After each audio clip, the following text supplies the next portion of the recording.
अनेक शेतकऱ्यांना yellow mosaic virus कशाला म्हणतात किंवा तो कसा असतो हे कळत नाही, त्यांची गल्लत होते आणि मग त्यांची फसवणूक सुद्धा होते.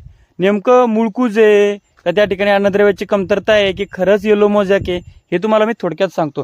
हे बघा, आता हे तुम्ही बघताय, आता हे झाड त्या ठिकाणी येलो मोजॅकचं आहे. ठीक आहे, हे बघा, याला म्हणतात येलो मोजॅक व्हायरस. अशा पद्धतीचा जर तुमच्या शेतामध्ये असेल तर तो आहे येलो मोजॅक व्हायरस. स्क्रीनवर दिसतोय तो आहे मायक्रोन्यूट्रिएंट अर्थात अन्नद्रव्याची कमतरता. आता हा येलो मोजॅक व्हायरस तुम्हाला शेतात गेल्याशिवाय दिसणार नाही. अशा पद्धतीची झाडं उपटायची आणि थेट घरी घेऊन यायची, कारण की याच्यावर पांढरी माशी किंवा इतर शत्रू कीटकं बसतात आणि त्याचा प्रचार प्रसार करतात, त्यामुळं पीक होत्याचं नव्हतं होऊ शकतं.